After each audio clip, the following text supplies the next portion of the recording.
Air. Okay.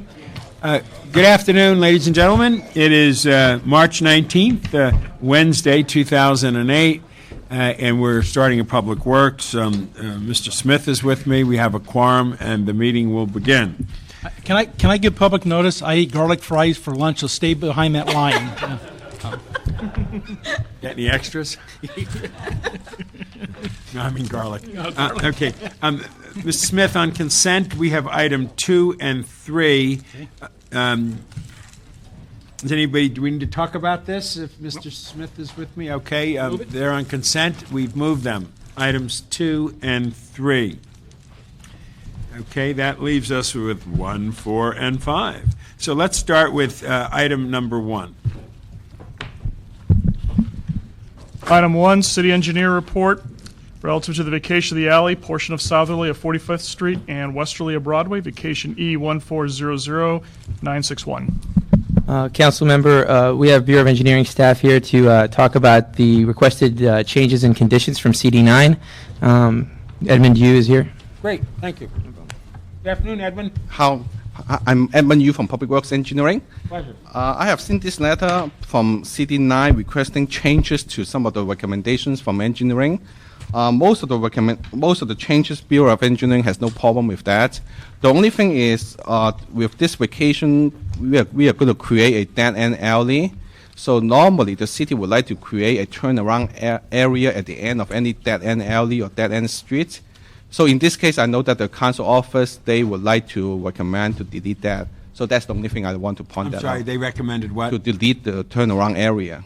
And you have a problem with that? In general, but the Bureau would like to have a turnaround at any dead-end street. But this is going to create a problem for the project, so this is a decision that has to be made one way or the other. But in general, the Bureau would like to have a turnaround. That's my general comment. What's staff's opinion of that? We will do whatever the council office instructs us to do. Is there somebody from CD9 here? Hi, good morning, or good afternoon, Marie Rumsey, Council District 9. We felt that it was okay to delete the turnaround recommendation because People's Coordinated Services, they're going to have a gate that lifts up and down. And so if folks need to, they'll have someone and they'll have 24-hour security to lift it up for them if folks needs to get through. What's your feeling on that? That's fine. I think as long as there's an arrangement that someone can contact the owner to do that. There's no card, so nobody else is here to speak on the matter. Mr. Smith. Just one question, Marie. Is this alley used for sanitation pickup or anything like that? No, it's actually too narrow. Oh, good. Okay, great. Do we have a motion on that? So moved. Moved the recommendation of Thank you very much. CD9. Now we are to item number 4. Item 4, motion Smith Zine relative to requesting the city attorney to prepare and present an ordinance amending LAMC section 4200 et al. News racks in regard to regulating the permitting aesthetics and placement of news racks in the public right-of-way. Formerly council file number 00-1073-S2. We do have cards on this, but before I have the speakers get up, I'd like our folks to come on up and talk about what this means so people can understand it, so they can deal with it. Bureau of Street Services, and I guess City Attorney. Right? Good afternoon. Tom Carabello, Bureau of Street Services. Basically, this is a change in the ordinance allowing the placement of news racks in front of historical buildings, which currently the ordinance does not allow. That is one of the changes. The other change is also allowing news racks to be placed in areas where there are no parallel marking that exist. And the third one is the color of the news racks. Chris. Mr. City Attorney, good afternoon. Good afternoon, Council Member Christopher Westhoff, Public Works General Counsel, City of Los Angeles. And I'm certainly here to answer any questions that you have relative to these requests. We did walk Westwood Village. How long ago was that time? It was over a year ago now. Right? Over a year. That sort of generated, and also Ventura Boulevard, that sort of generated some of the requests that you have from the industry relative to that. And I'd be happy to sort of give you a thumbnail sketch of what Lynn Ozawa and myself and Street Services found during that walkthrough. So. Would you like to do that now, or Sure, hear it's up to public you. comment first? It's up to you. Mr. Smith, you have any preference on that? Whatever works best. Okay, what I'll suggest is that you just pull to the side, let's get some public comment, and at the same time, I want you to hear the public comment enough to react to it to me and help me understand this issue even more. We have 1, 2, 3, 4, 5 cards. We have 1, 2, we have 3 against the proposal and 2 for the proposal. The 2 for, come on up, Jerry, what is that, Martin or Marlin? Marlene. And Dawn Easton? Oh, great. Okay, Dawn, why don't you start off, tell us who you are and why you're for this? Okay. And then Jerry. I'm Dawn Easton, General Manager, Los Angeles Downtown News, and I'm for it. We've been working with this ordinance for quite a few years, and these are just some small tweaks that came up as we were going through reseeding areas. It hasn't affected us as much as it will when it gets downtown, but in some areas it has. Okay, and your opinion of this, Jerry? Well, my name is Jerry Martian, and I'm with the Los Angeles Times, and been part of the process since the beginning several years ago. And as Don said, it's something we've been implementing for the last couple of years. We've noticed some areas that concern where we can just tweak it a little bit. It would make a little bit more sense for us in some areas. We're not asking for a lot. We're not talking about a huge area of the city. We're talking about certain specific spots. And the couple blocks or several blocks and some boulevards were completely blocked out from being on the streets altogether. So we're looking to some relief there. The other thing I'd like to mention, though, is before we lose sight of this, and we've been working with this, and I say we talk with the publishing industry, working this during the implementation process for the last couple of years, and I want to commend the city staff and what they're doing. They're keeping us busy. I think it's working well as far as the implementation process, and we are seeing a marked improvement in what we had before the ordinance was implemented. The publishing industry supports the ordinance and supports enforcement, so we're not here to argue against that at all. We're here to support these 3 motions. Actually, I think there's 4 on there, and we're here to support all 4 of them, and just move on with continuing with the implementation and look forward to when we're finally through the whole process and we've had everything in place the way it was designed. I think the intention is good, and we think we need to support it. Okay, you both have mentioned the word tweaking, so maybe when we hear from those against, there's a tweak in there that we can all tweak with, okay?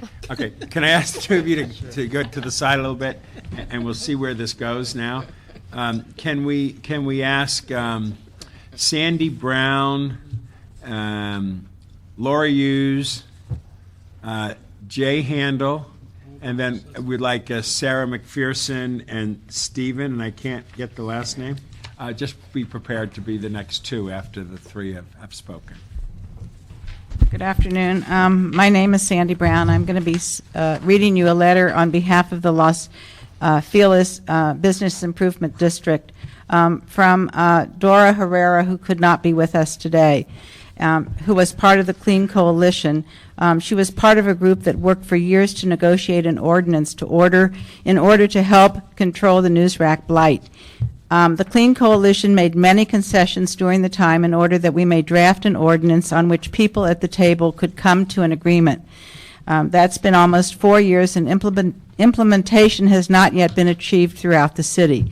In our neighborhood of Los Feliz, news racks are appearing overnight.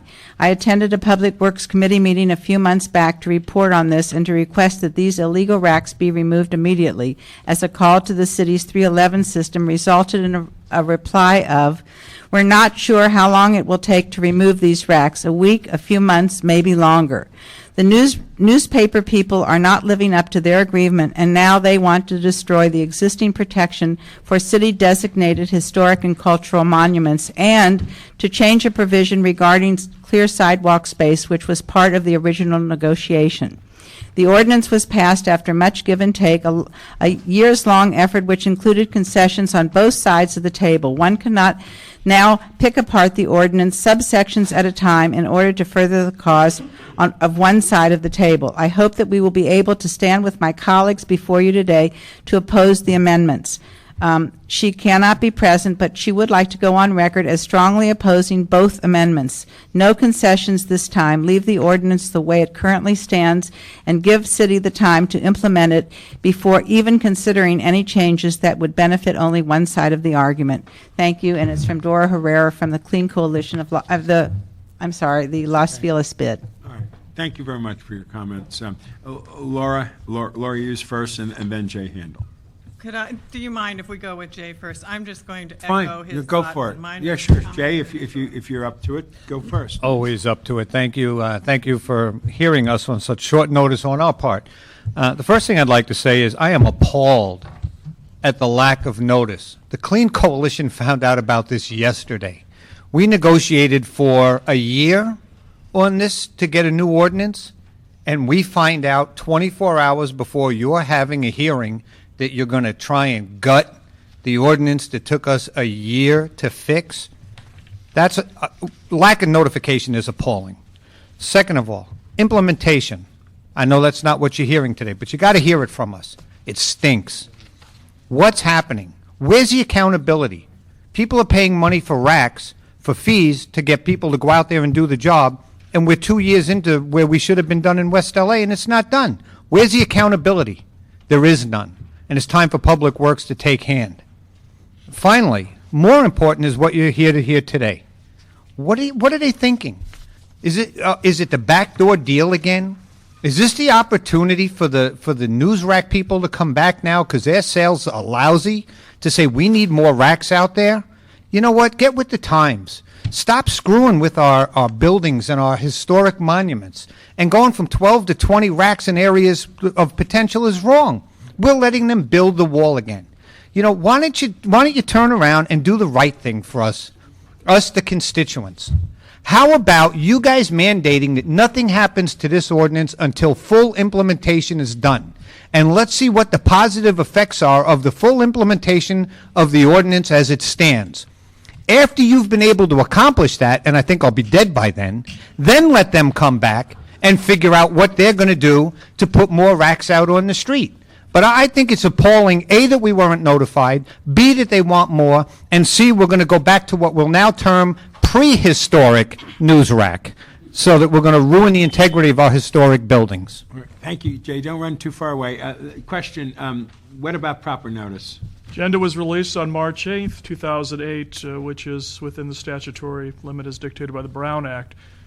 So March 8th, and what is it now? Today is March 19th. So 11 days ago, you got no notice of this? We got no notification of it. And I guess if what you're going to tell us as council people to your constituents is, yeah, you worked really hard and we appreciate the year you guys put together and came down to City Hall and went to the LA Times and went and had meetings to put this together to negotiate a great deal.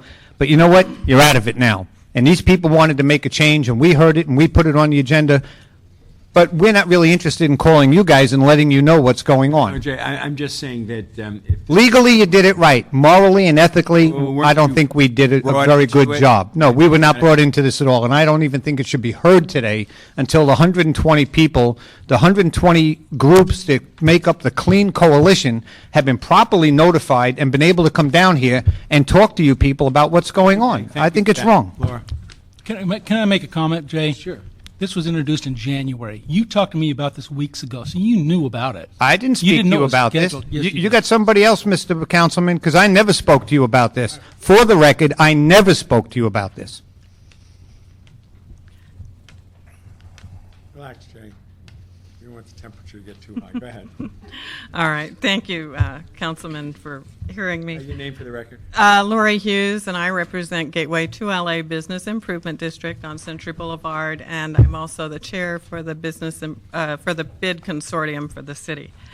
And I would just like to, I am here opposing this, the proposed changes to the ordinance. I agree that I think that it would, the process that we went through years ago, working with the Clean Coalition and the News Rack, the publishers, that we should go back to that and discuss these changes. I don't think there's a lot of opposition to the specifying the ivy green color. I think that makes sense, but the other issues I think should be discussed before it comes to this committee. I would like to say that the implementation on Century Boulevard has been very good, and I appreciate the city for their efforts. We've gone from 141 news racks to less than 40, and it's been much better, and I thank you for that, and those are my comments. Thank you very much for your comments. Sarah and then Stephen. Oh, can I add? Don't worry about it. This is Can I add one thing? May I have your attention, please? We will be testing the fire alarm safety system. Please disregard any alarms you see or hear. Once again, we will be testing the fire alarm safety system. Please disregard any alarms you see or hear. Thank you. Thank you so much. I'm sorry. One other thing. Last week was the bid consortium meeting, and we were not aware at that time. Usually somebody from the council office, we've had great attendance from John Browry at our meetings.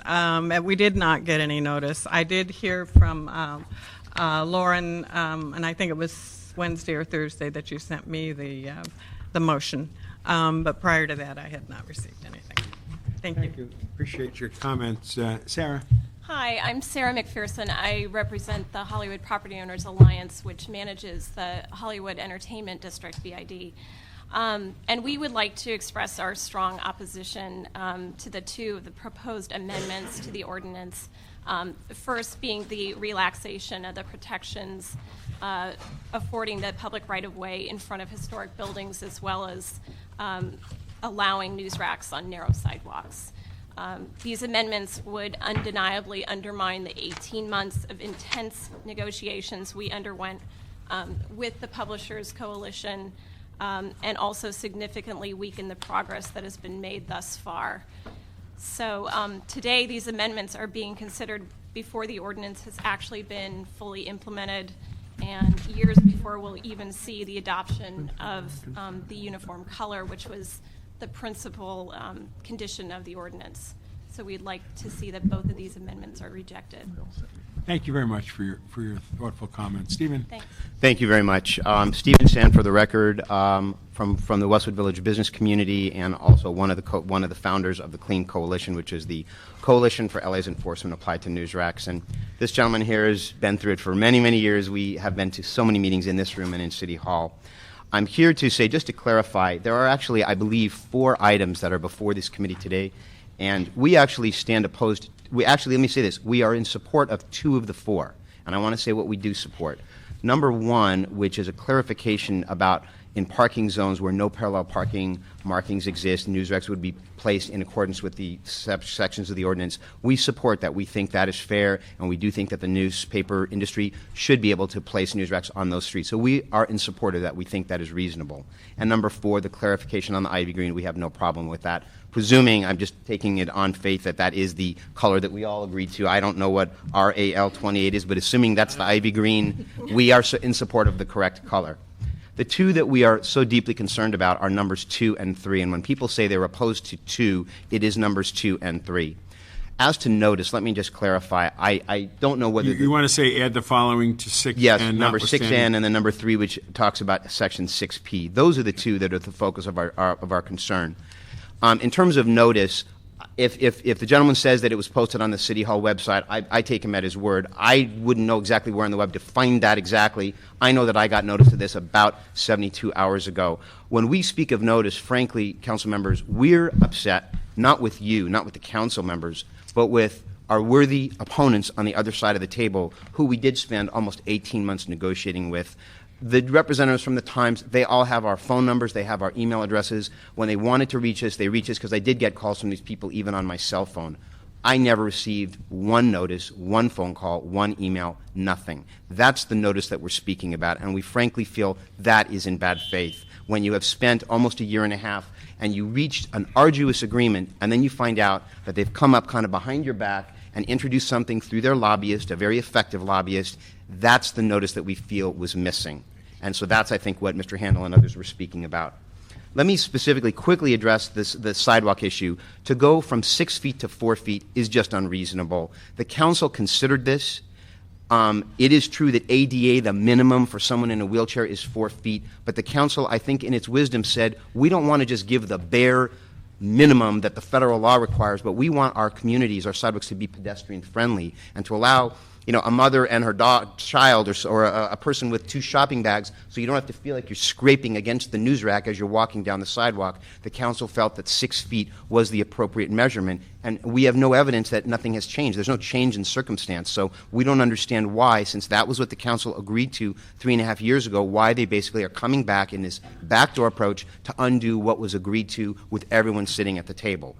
Now, the biggest concern is number 2 about the monuments.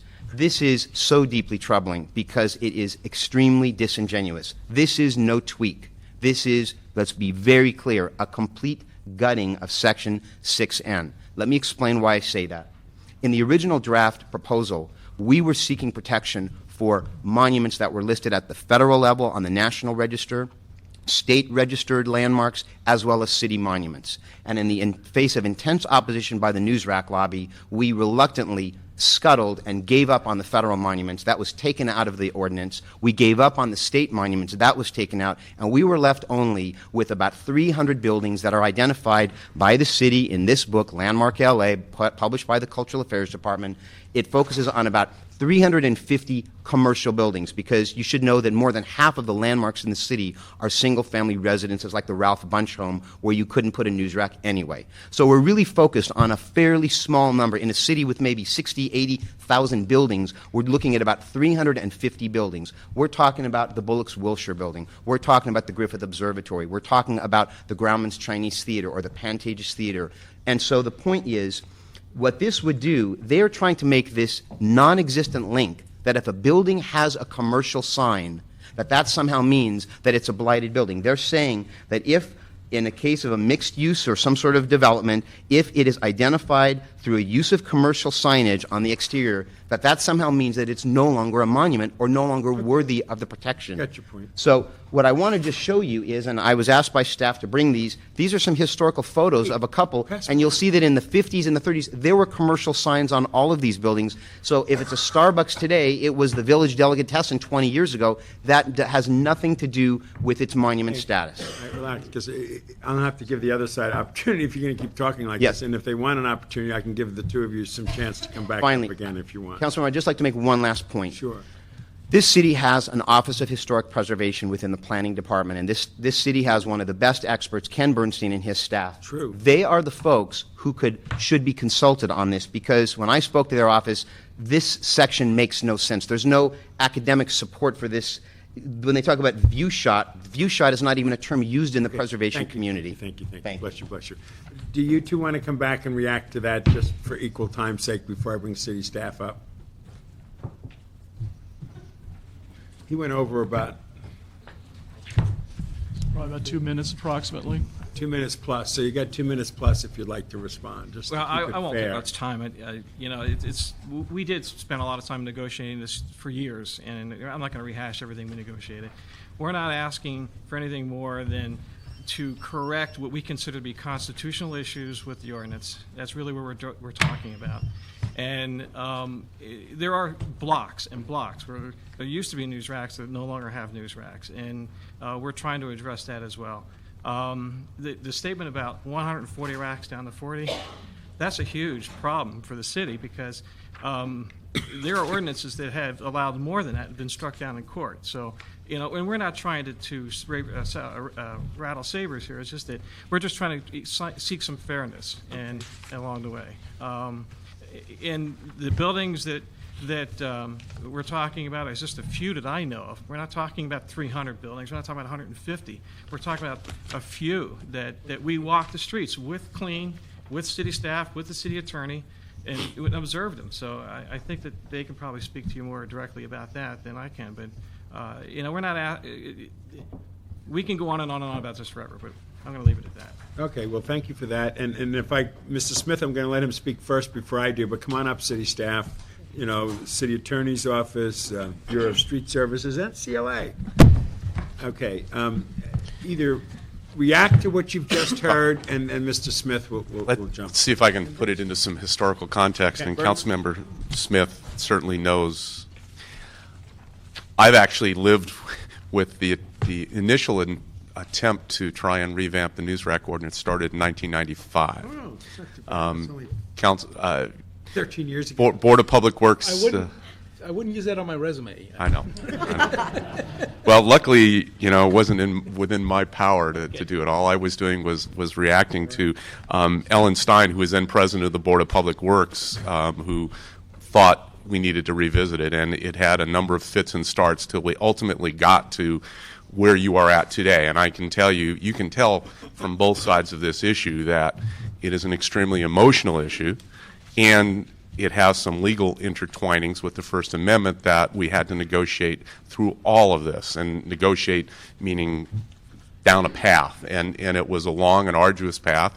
I can tell you my name was taken in vain by both sides at various times during this process. And I can tell you, everybody cooperated. Everybody tried to ultimately get to an agreement that both sides could live with. And I think that Ms. Ozawa, who was literally, joined at the hip with me during this process, trying to work through it all, that we knew that there were going to be some iterations of this, that we weren't going to get it all right. And I can tell you, I have never worked harder in writing an ordinance than we worked in writing the ordinance that has, been in place for a number of years. The implementation we knew was going to take time. Tom's got limited staff. We actually didn't generate as much revenue as we thought from the number of news racks. So just by requiring the permit, we shrunk the sort of universe of news racks in the city by a fair amount, just by requiring all of the publishers to pay a permit fee. So his staff is generated off the revenue off that permit fee, and we knew we were going to step through this literally block by block, because that's what it takes to implement it. Now, there are 4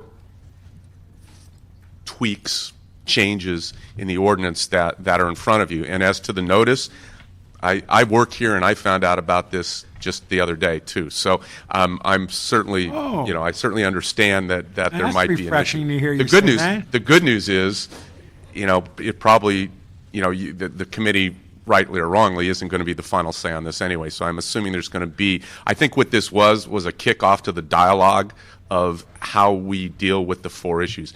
And, we took this extremely seriously, and I think both sides will tell you, Lynn and I were in the field multiple times with both the Clean Coalition and with the publishers in an effort to solve the problems on the ground, because that's where this ordinance is being implemented, is on the ground. We can theorize about how they get placed and where they get placed, but unless you go out to Westwood, unless you go out to Ventura Boulevard, and unless you listen to what both sides have to say, and I'm very visual. I'm much better when I'm in the field trying to solve a problem than I am theoretically sitting in my office. So Lynn and I and Tom and both sides of the issue have been in the field trying to solve the problems. We walked Westwood Boulevard, or Westwood, about over a year ago now, and Steve Sand was there when we did it, listening to the issues that were being raised by the publishers relative to the historic issue. We walked Ventura Boulevard and listened to them about issues relative to the non-metered parking spaces that we have in the city of Los Angeles. The 6 feet versus 4 feet we looked at peripherally, and the color issue is sort of a non-issue. We're just correcting an administrative situation there. But the 3 changes that are being proposed to you, and I guess we can deal with them one at a time. The easiest one to deal with is the parking, and there are places in the city that don't have meters, and if you don't have a meter, they can't place a news rack because we don't have anything to measure off of. And I think that Lynn would agree with me that is a legitimate issue that needs to be solved. I'm not sure at this point how you would go about solving that, and we need to sit down in a group and figure that out the same way we step through all of the other issues that exist in this ordinance. And again, that was something that in the areas that Name for the record, Lynn. Oh, Lynn Ozawa, CLA office. When we did go into the field, we went to some of the most impacted areas, and the issue of parking spaces without being marked did not come up. But again, that's just to show or reiterate what Chris said, that you don't really learn about everything until you actually go out into the field. And we will continue to go out in the field as issues get raised. We have never, turned down an opportunity to literally with both sides of the issue. And Steve knows that because we've been out, and Jay and I have been out. And I mean, we've all been out to Hollywood, we've all been out to Westwood, we've all been out to Ventura Boulevard, because those seem to be three areas where there was a lot of concern. The historical monument is certainly not an easy issue to solve. It is an issue that, again, generates a lot of emotion. But Lynn and I did walk to a particular location in Westwood Boulevard, and we're looking at the Broom Theater, and it's an area that I am very familiar with. I remember going to that theater and seeing Easy Rider when I was in college and having a very emotional impact on me because of what was going on in the country at that time. I remember it was a very, very, and we were looking at it from the situation of, okay, do news racks belong in front of this building or to the side of this building? And what we were looking at was the front of that building is certainly historical with the tower and the courtyard that's there, and yet as we were standing there were not just a sign on the building for Starbucks, but you had tables and chairs and umbrellas that say Starbucks on it. And what the new publishers wanted to do was not put news racks right on the corner there that would, where people would be shooting, but that building runs for approximately 150 to 200 feet down the side street there. And what they wanted to do, where there was a Kinko's and a couple other, they wanted to come away from the front of the building and potentially be able to put news racks down the street away from the front facade of the building. Well, under the current situation, it doesn't allow it. Now, I'm not sure whether that situation exists for just that historic building or others, but it at least raised in my mind, and I think Lynn's mind, a suggestion that, okay, well, maybe there is a tweak that can be done that will take into account a situation where you're not affecting the what you want to protect, which is the ability of someone to look at that building visually or to take a picture of it, when we have tourists here, and to not affect that. So I don't think anybody, including the publishers, I think want to put a news rack in front of the Max Factor building in Hollywood or in front of the Broom Theater where it's going to be in somebody's photograph or in somebody's view of the building. Now, again, these are completely policy decisions for the city council. You can leave it as is, you can tweak some, you can tweak another, but at least, again, this was over a year ago, they raised the issue, we told them that they needed to make their proposal, and then that would be vetted in the public arena, which, again, this is the kickoff to that vetting. Okay, appreciate that, Chris, because you said it's the kickoff, you weren't aware no, 11 days ago this meeting was happening or that kind of thing. Tom, first react, Tom, to follow through on some of the existing law that we just aren't moving fast enough and getting things done. Well, when we first started the program back in August of '05, we started out in the South Valley, and that's because that's where the highest number of racks really existed in the city. To date, we have actually barcoded and reseeded, means that an investigator actually went out, looked at the location, ensured that it conformed with the ordinance. To date, we have reseeded 7,400 racks. We've tagged somewhere in the neighborhood of 5,000 racks for violations, and currently we are now in West LA area and also started reseeding the central area. We're finished with the South Valley, so we're moving pretty quick considering that we have 2 teams out there of 2 investigators on each team. They're out there every day, and it is a very time-consuming process. I mean, we have to actually go out there with the handheld unit, measure off racks, then try to come back, and those that are in violations, we send them a violation notice. We have to give them 10 days per the ordinance to comply. So it's not a process of just going out there on one day and removing 20 racks. It just doesn't work that way. So all things considering, 7,400 racks that we've actually seeded since the beginning, I think is a great number, is a great deal of racks. And like Chris said, just the mere fact that we are now charging this fee has really, cut down the number of racks that we see out in the street. So we're moving pretty quick. Any other comments you want to make, Tom, about what you heard from the constituents? No, sir. I mean, our division, we're enforcing the ordinance, so we really don't have a say one way or the other. We definitely know that there are some issues with the historical presence or the historical buildings, I should say. There are buildings that do have commercial properties right next to it. One of them, the one in Westwood, has a Starbucks, I believe, right next door with Starbucks on the building. So I think Okay. there are issues Ken we need to Bernstein, see. you came in the room. Do you want to comment on this historic issue or any other part that you think is relevant to this? Thank you, Lynn. Yes, good afternoon. Ken Bernstein with the Office of Historic Resources in the Planning Department. I apologize, I was caught in another meeting this afternoon. I missed the public comment portion of the discussion, but just heard the last few very minutes. nice to you. Oh, good. Good.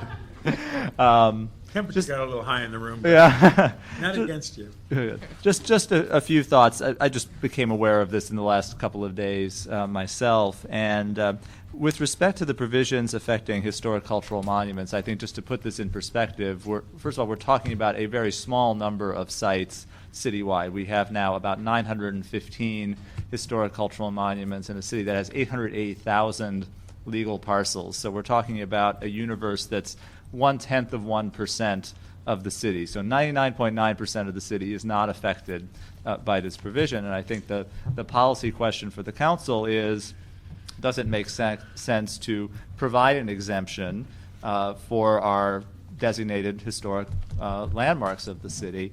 Does the presence of news racks affect the historic setting and the views associated with those historic cultural monuments? And clearly the original intent was that yes, the intent was to provide this exemption. And the provision did, just the comment that was made about, for example, the theaters in Westwood or sites that take up an entire block, the original provision did have a proviso where if a historic cultural monument or several monuments take up a single block, it does allow for 4 news racks to be placed at an appropriate location, at that setting where there is a monument that takes up an entire block. Just in looking at the language that's been proposed, we're happy to work with all departments to try to come up with some language that is sensible, but certainly we would have a concern about language that is difficult to enforce or subject to some type of subjective aesthetic judgment. And I think that's it's very difficult with the existing proposed language that we reviewed. Clearly, most historic cultural monuments have had some type of many have had adaptive reuse to retail or commercial or variety of uses. And that doesn't necessarily undermine the historic significance or change the setting of that defines the historic significance of a property. And I don't quite know how to interpret the language or know how this would be enforced in terms of how one would look at whether news racks impeded a historically maintained view shot or what exactly that means, because that's not a concept that we typically deal with in administering the historic cultural monument program of the city. What we would tend to look at is whether a proposed project affects the setting, the historic setting of a designated historic cultural monument. And again, I think that was the intent of the original provision, which was to protect that setting. Yeah, and I would certainly echo some of the comments made. We don't want to make it vague. We want to make it precise. And if it has to be on a monument-by-monument request, I mean, that may be how we have to go and go out and see whether or not it impacts the historical fabric and the setting of the particular building. But legally, you wouldn't want it to be vague and unenforceable, because we worked very hard to make this as precise. That's why you see all of the wonderful measurements that you see in there. We make it literally foot from this, 3 feet from that. It's very precise so that our inspectors can go out and do it. But again, I think again, when you get out in the field, you see things differently than you do when you're looking at a piece of paper that has measurements on it, and that's why both Lynn and I and staff and the Clean Coalition and the publishers were all out in the field at multiple times throughout this process. So I think this is going to, I don't know the answer to this one. This is going to take a fair amount of give and take and work to try and come up with a workable solution, if there is one. And if there isn't, All right. you've got the We've ordinance. heard it all. Now, Mr. Smith. Well, do you have an idea, Mr. Westhoff, about how many instances this may be in the city out of the 900 or so that Mr. I Bernstein really talked don't. Well, first of all, obviously, you can have news racks in residential areas, so that's out. And there are there are a number of commercial areas where these news racks can proliferate. Downtown, Ventura Boulevard, Westwood, Pacific Palisades. I mean, that's why staff is sort of geographically, stepping through the entire city of Los Angeles, but concentrating in those areas where they proliferate. I don't know how many buildings that they're looking at. I'm sure there are a number in Hollywood that are going to be impacted. And again, it's probably going to take a walk by all the ones where they want to place them. So, And I would just add, of the 915 or so historic cultural monuments, the vast majority of those are single-family homes. So the vast majority are residences, and a small number are large commercial structures. Okay. And secondly, on the 4 feet versus 6 feet, do you have a opinion that you heard from the people that we did 6 feet for a reason, and that was to make sure there's enough room for the 4 feet for the disabled as well as people walking by. 4 feet, they say, doesn't work. and again, this is having been out in the field numerous times. I can tell you without a doubt that I would not, recommend to the council that they adopt 4 feet as the standard. Okay. The problem that you run into is that there are commercial areas where you cannot place racks at all because of the width of the sidewalk. Mm-hmm. And in those areas, if the council has a policy, if they weren't able to place racks within, a certain, and I believe that in this particular instance they've used 150 feet. I don't know if that's significant, or 200. If they are limited without any racks on a block because of the width of the sidewalk, the minimum is 4 feet. That is the absolute minimum. We cannot violate the ADA. Whether or not the council wishes to place an exemption there, and again, I think get out in the field, look at it, see whether or not it makes sense. I just wonder why the feds came up with a 4 foot number. Did they do substantial research? Is it something the disabled community promoted? Where did the 4 feet come from that's in the federal law? I'm not sure. I'm assuming that obviously there was discussion at the federal level as to on the ADA. So and I'm assuming the disabled community would not have would have had input into that, and that is the number that we enforce religiously when our street use inspectors are out there, when people are encroaching onto the public sidewalk. We absolutely have to maintain a minimum of 4 feet. Again, I would not support 4 feet as the standard, but if the council believed that in certain areas that an exception could be made where there are no news racks within a certain amount of feet, we could certainly implement an ordinance or a change to this ordinance that would allow that. Again, we need to get out into the field and take a look at specific locations to see what other impacts there might be. Okay. I just want to read into the record. The motion says, when dealing with the historic buildings, that we're looking at buildings that have subsequently been converted to retail. Subsequently is later. Commercial or other mixed-use applications. As the guy who pushed this law through the city council, after extraordinary consultations with all the parties, I'm not going to be the one who's going to gut this, and I take great umbrage at Mr. Handel's statement that we're gutting the law. I would have never introduced it if I thought that was the case. What I thought was there was a significant argument that bears out discussion. And for those of you in the audience not familiar with the Los Angeles City Council and how it operates, there's probably about 13 of the council members don't understand it either, so don't worry about that. But the point is that a motion starts the process. If we voted today to accept this motion as introduced, it only instructs the city attorney to draft language and bring back to us. And the city attorney said very clearly he wants to sit down and negotiate this, talk it through, as we did last time. And the intent of my motion is to begin that discussion and see what needs to be done. I believe that when I am told by the industry that there's not that many instances of this in front of historical monuments, that they're probably right. But I have seen instances where the real intent of a historical monument has really kind of been subverted in a way, and the Broom Theater is one of those. And when that happens, I think there's a legitimate argument that can be made that this is not a totally preserved property in its pristine fashion that it once was, and it bears at least a look. As far as the 4 feet, I want to see what the federal government did and why they did it. I want to hear from the Disabled Commission, our city commission, that they need to be brought into this discussion as well. And so to those in the audience, again, this begins the discussion. There was no backroom deal trying to ignore you, keep you out of it. We worked too hard together last time to bring this to a law, and I wouldn't certainly do that to you. It was a recommendation that I cleared with the city attorney before I introduced, and he informed me that they had been out and looked at some of these locations, and there were some issues that need to be resolved. And so that's why I brought this in, and I thank Mr. Bernstein for being here, and I look forward to this going forward. And Mr. Chair, I think we should just say, let's begin that process. Let's go ahead and vote today to instruct the city attorney to bring back language after they've met with the appropriate constituencies on this.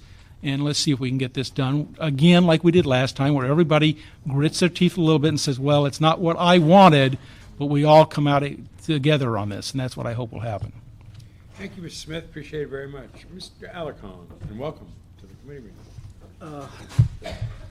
Well, as I read this motion, it clearly instructs the city attorney to prepare an ordinance, and it doesn't mention anything about consultation. So I would ask that we amend the motion to ask the city attorney not only to prepare a draft ordinance, but to consult with interested parties and make recommendations, not just based on the recommendations that are, or the instructions that are incorporated into the motion, but recommendations that you may see fit after that consultation.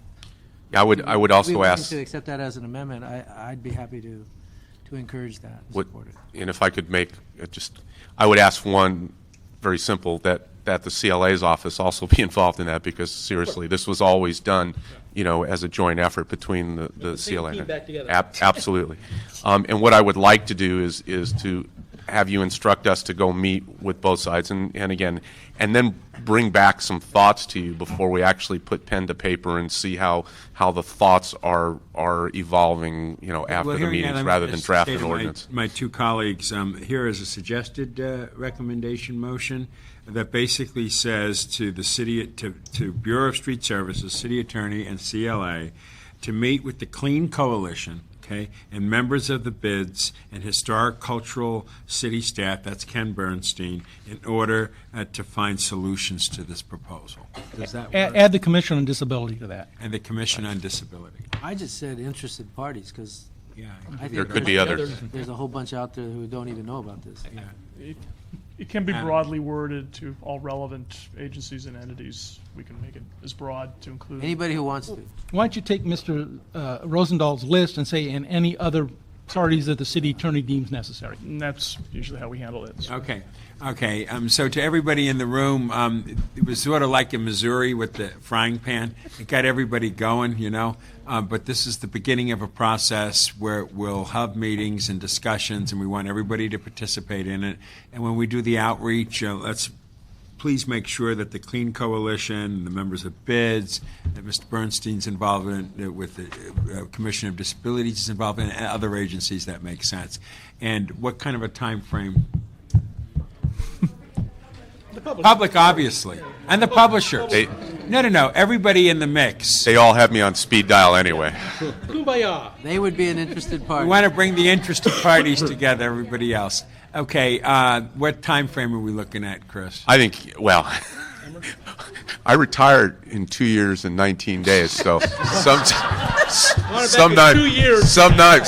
before that. We're not going to let you off the lead. 2 years from now, I want this back. Let's give us, just because of the difficulty in scheduling, let's give us 90 days to come back with a report back to the committee and see where we've gotten in that amount of time. Very good. Any issue with that? No issues from this side, so then the committee will be holding this in committee pending a report back as previously specified by all council members. Involved and engaged Very in this good. issue and working with it. Thank you very much. Thank you all very much for that. And if we could just go back to items 1, 2, 3, Mr. Alarcon. Item 1 is a street vacation. Item 2 is the naming of something, and 3 is something Mr. Parks. Okay, Mr. Alicon has come with me on that, so it's unanimous from the committee on items 1, 2, 3, and then the discussion that we just had, the direction on item number 4.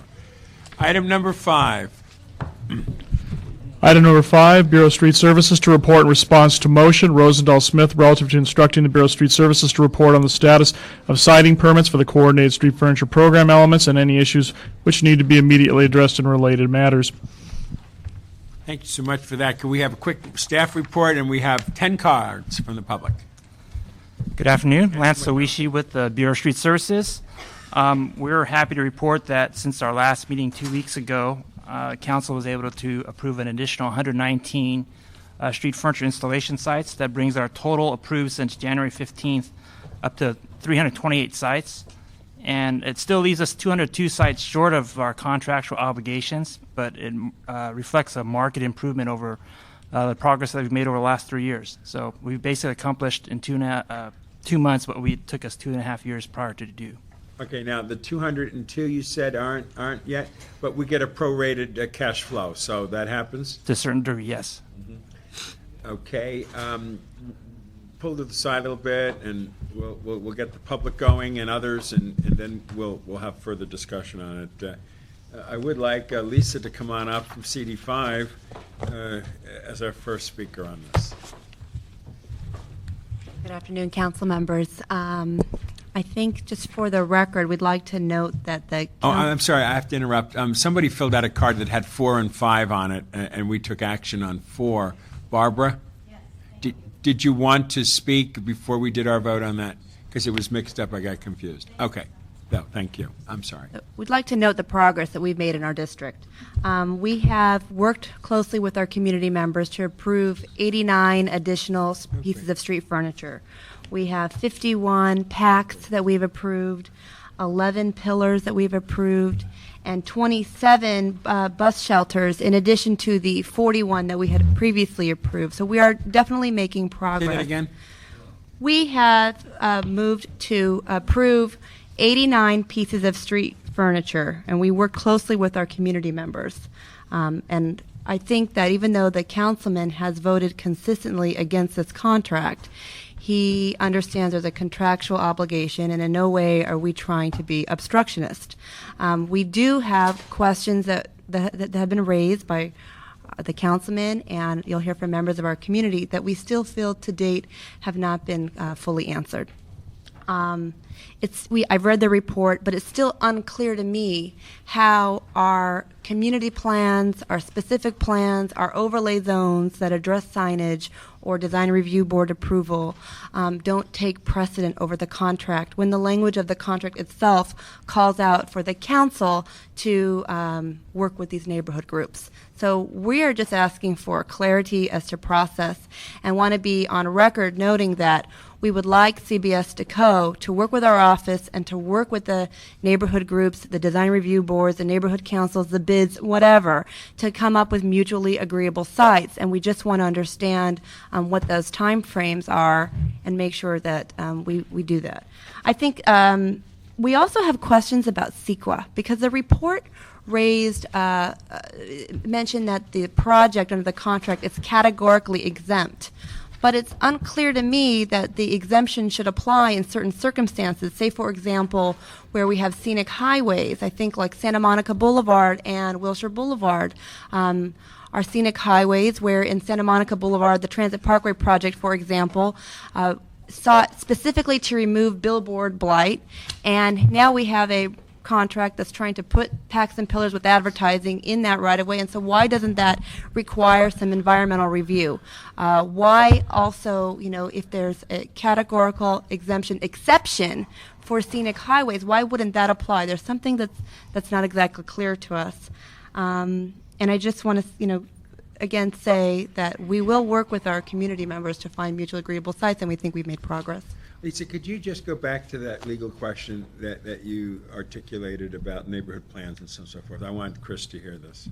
Well, again, the question is where we have specific plan areas that call for a design review board review. right? Or where we have overlay zones that address signage.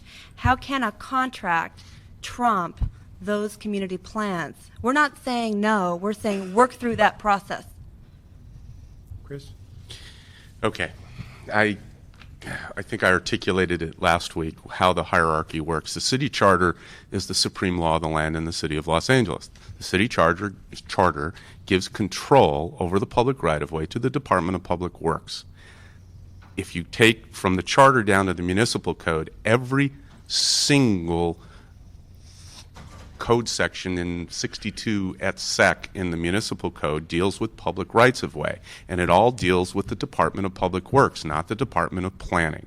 And so whether or not a specific plan can trump the charter and those municipal code section is something, in my discussions with my colleagues who provide legal advice to the planning department and others, they believe that the contract as it exists today, which was adopted by the entire city council, subsequent to all of the specific plans, they're not sure whether or not specific plans can even address the area of public right-of-way. And so that is something that, at least until somebody can demonstrate to me that there is a specific laid out in the charter or somewhere else in the law that says the specific plan trumps the contract, at least as far as we are today, the advice from my office is that the charter gives the right to public works, the municipal code gives the right to public works, and that contract, which is being implemented through public works, and it went to the council by virtue of the length of the contract because it was a contract beyond 3 years,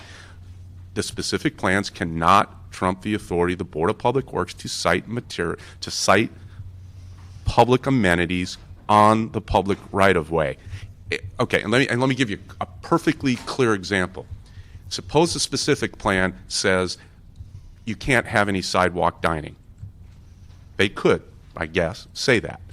My board gives permits for encroachments for restaurants to have sidewalk dining.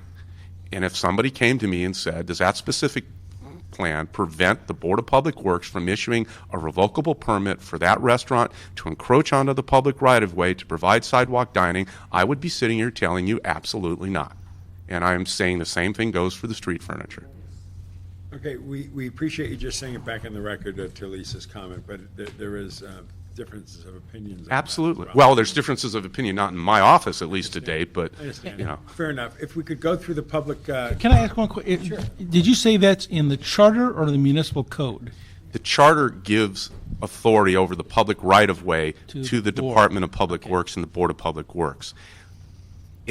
As we know, the charter is sort of the top of the line. But if you look at the municipal code, all of those sections that deal with the public right-of-way all talk about the public works, and it derives from the authority under the charter. Okay. So the municipal code, in essence, implements the charter authority and responsibility, which talks about public right-of-way. Then we wouldn't have to go to the voters with a charter change, would we? Or could we make a change to the municipal code if we wanted to say that these kind of projects are subservient to the community plans? I think we'd have to take a look at that specifically to see whether or not the it's charter specific enough. Yeah, in the charter to see whether or not. Now, again, and I want to reiterate this.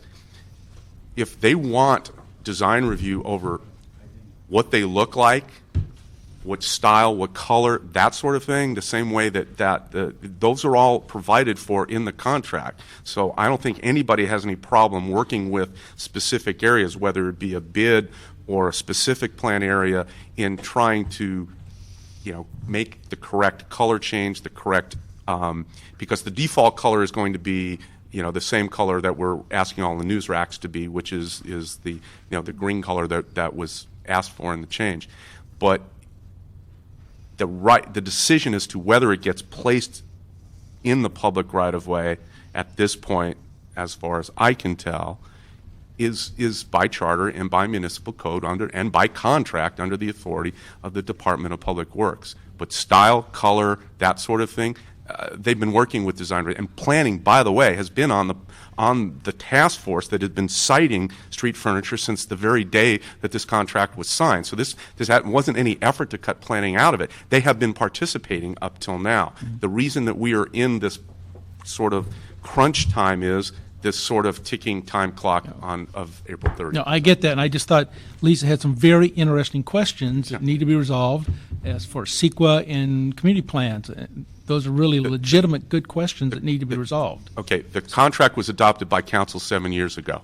Okay, CEQA, any chance that CEQA would challenge that contract passed Too late. many moons I ago. understand. So, we don't have to go through CEQA to place every single piece of street furniture, and that is in essence what Lisa's point was, and that is incorrect. I just want to be clear for the record, though, that we do want to work with our design review boards, our bids, our chambers, our HOAs. We have been working to do that. I said we've cited 89 since our last, so we're committed to coming up with mutually agreeable locations, except that, we just want to make sure there's a process that we follow. If you could start from scratch, would the terms of this contract that you would be negotiating for be significantly different? Councilmember, there was an 11th hour change on the citing. No. I'm saying if you could start from scratch, blow up this agreement, would you negotiate dramatically different terms based on what you know now? Not given what the marching orders were to the chief legislative analyst who negotiated the contract. No, if the council gave different issues, no. Wasn't the question, Chris? I know. The question is, if you could start from scratch with a blank sheet of paper, would you do it different? Only if the council wished to change what their end result, what their desire was, because it was negotiated based on parameters that were set up. The desire was to get street furniture placed throughout the city, particularly in disenfranchised areas. We're not making that goal. You're absolutely correct. So, assuming that the council would want to maintain that as a goal, would you do it differently? Yes, and it was the 11th hour amendment that changed that. Forget about all that, Chris. A blank sheet of paper means blank. Yes, I would negotiate a different site. Don't put all these factors to constrain our free discussion about having full opportunities. In our own mind, we can think of whatever we want to think about. But the bottom line is this contract isn't working. Correct. Okay. If the city were to change the ad code or and somehow say that these concerns, the CEQA and all that, were superseding this contract, we'd probably get sued by the person who has the contract now. However, if some third party felt that there was grounds to challenge the underlying premise that Public Works controls those areas based on CEQA, based on community planning, based on new interpretations of the law that hadn't been there when we negotiated this contract, theoretically we might be able to blow up this contract and start from scratch. I don't believe that would be the case because unless there is a constitutional issue which doesn't die by virtue of any statute of limitations, any CEQA challenge was long ago lost by virtue of the fact that this contract has been in place for as long as it has, and I don't believe that there are any CEQA challenges that would get close to that. No, I didn't say it's just CEQA. I said community plans. I said the question is if we could find an entity that could argue effectively that you can't place certain of the contracted we can't provide certain of the contracted elements to the contractor because there's some overriding factor that we couldn't have known as a city when we originally negotiated this thing. Theoretically, we could blow up this contract. Their argument would be that the rebate provisions in there that allows them to hold back revenue is the remedy to the city not meeting its obligations under the contract, and whether that is a decision by the city council or a legal impediment to the city. I specifically said a third party. Right. No, I don't believe that would obviate the contract at this point, because there are remedies within the contract that would allow the contractor to take that into account under the terms of the contract. So it would be worse. The ramifications would be worse. We would essentially continue to lose money. I mean, that's the end result of the city not meeting its obligations under the contract. We lose They could options. take the good stuff and not deliver the stuff we need. Correct. Well, the good advertising stuff. Well, they can take What they the choose. positions that we have approved, and if we don't ever meet our goal, And we not never get deliver the on the revenue. other side. Okay. Correct. What I want. And toilets and the automated toilets being one of the options, and some of the. By the way, I think you need to hear from technical staff on the placement of non-revenue generating shelters, because I did find out that we have placed a fair number of non-revenue generating shelters in various council districts. Fair. Not the full 400, but we have about 200 and Well, some. out. I'm not trying to. I'm just trying to follow Councilman Weiss's thinking here. If in fact we have a contract, and if in fact there were something to disrupt that contract, we would be the city would be in a very difficult position, and either be liable for not being able to deliver the promised agreement, or as you said, they could take advantage of the existing contract because the provisions are such that they could take advantage of the things they want to deliver to make profit, and not deliver those things that are not generating profit, which are the things we hold as priorities. And additionally hold back revenue.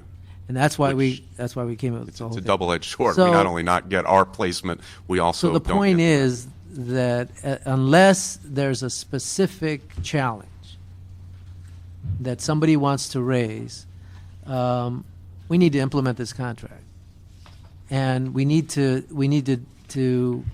do it in a way that it doesn't infringe on those who truly need the services. If the council wishes to receive the full benefit of the contract financially, it needs to meet those obligations that were laid out in the contract relative to the approval of permits for the installation of street furniture. Well, the financial stimulus is secondary to the services we were seeking to render. Sure. Providing benches to people instead of standing out there in the sun on sunny days and in the rain on rainy days. That's the priority here. The money is obviously a consideration, but it should never be our primary consideration. But the fact of the matter is here nor there. We've got to implement this contract, and that means serving both interests. If you want 2,600 bus shelters, which is the full number that we are entitled to out on the streets, then we're going to have to comply with all of the terms and conditions so that the contractor is required to put the full 2,600 Right. bus shelters out there. Unless somebody, instead of coming up with questions, actually puts a real challenge for it, we're stuck with this contract. I think we are, My I mean, stuck with. my I know, statement, yeah, not yours. yeah. You don't have to respond. Thank you, Mr. Alarcon.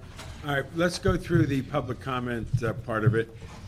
But also, I was just curious, there was a series of questions that I put into the record last time. Do we have answers to those questions?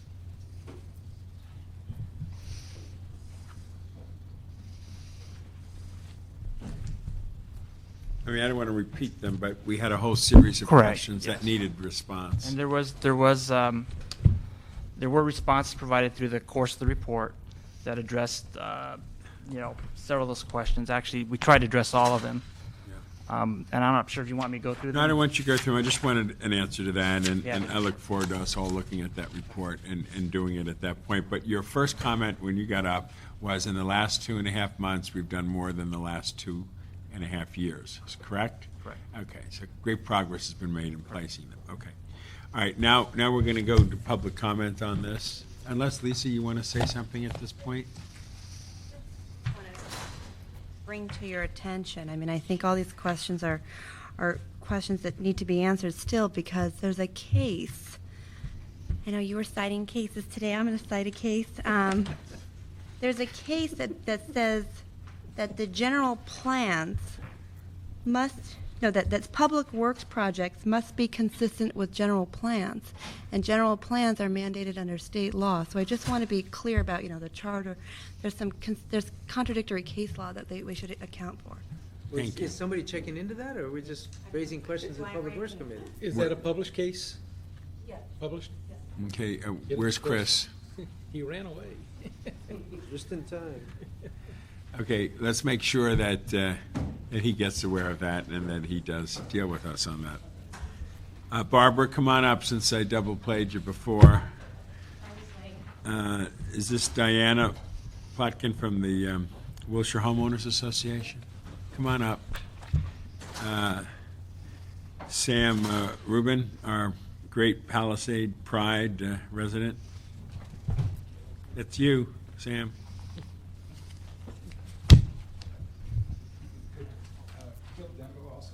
Yeah, sure, great. Yeah, well, we can't do the same time. All right, good enough. Okay.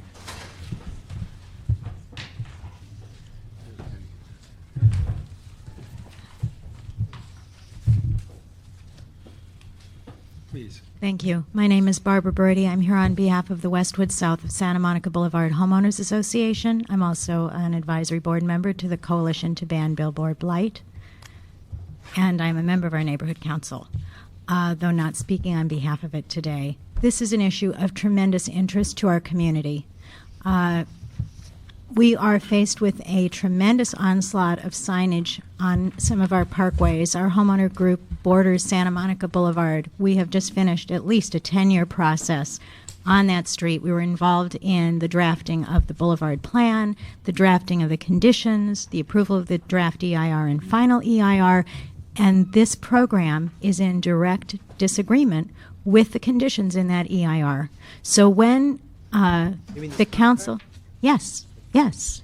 When the council rep mentioned CEQA, I'm not an attorney, but that wasn't the notion or the nature of the CEQA challenge that we were asking them about, and it has to do with the fact that now that the street furniture program is requesting specific locations, we want to know. We didn't know what they'd be asking, and we believe there is an application of CEQA under this use.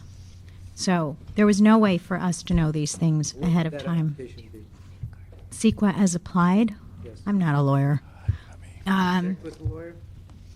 We've started to check with the law. If you can blow up this contract, I'd be the happiest guy around. Because I'm tired of my people standing out in the sun and in the rain. Right, and actually... But you can't...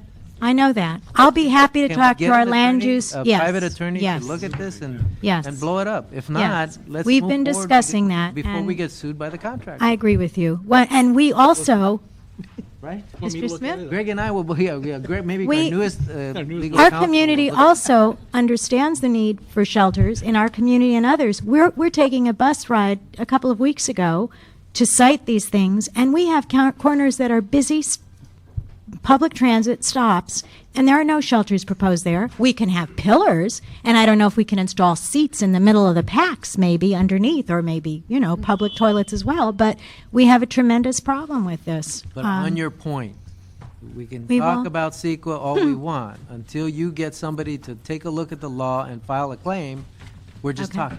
All right. Statute Can of we? limitations is run on that. That's the problem. Well, no, the statute has gone on the original is that the CEQA. statute of limitations run. I don't. Yeah. I'm with Greg. Sometimes I agree with the city attorney. Sometimes I don't. But I really believe that if you want to make a claim, make a claim. Okay. Just don't pick something out of the sky and say we think it's this. Right. I agree with you. I I'm wish with I had you. it. I'll be we happy will, to. We will talk Then to we the can start attorney. from scratch and not rely on the 5th and 11th council districts to get service into my district that is welcome. Absolutely. We'd like our shelters too. Can I? Packs. It's the pillars and the packs. The pillars and the packs. Well, they're these 14 foot high. The pillars are. Have you seen them? 14 feet high. Get any. You're lucky. Well, you're that's not lucky. I don't get any. I think the only public amenity they serve is should a four-legged canine need a place to relieve themselves, that will be the place of preference. Right. But otherwise, Here. I don't know. Can I ask one question? The attorney mentioned that they were following the CLA's marching orders. Do we know what those marching orders were? I'm serious. City attorney, This was the umbrella under which all of this took place. I think he's checking news racks. No, he's sitting there. There he is. What does that mean? That's random. You want me to come up and? Yeah. You're the man.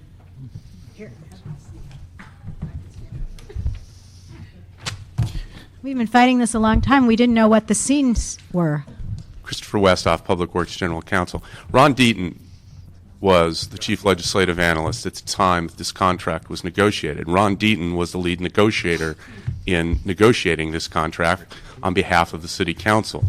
Ron Deaton's efforts were to maximize the number of bus shelters that we could get, maximize the number of automated public toilets that the contractor was willing to give to the city in return for advertising rights on the shelters and the other kiosks and pillars, and to maximize the potential revenue to the city of Los Angeles for the entire term of the contract. Those were sort of the parameters around which the contract was negotiated by Mr. Deaton with the assistance of myself and Lynn Ozawa and Bureau of Street Services staff.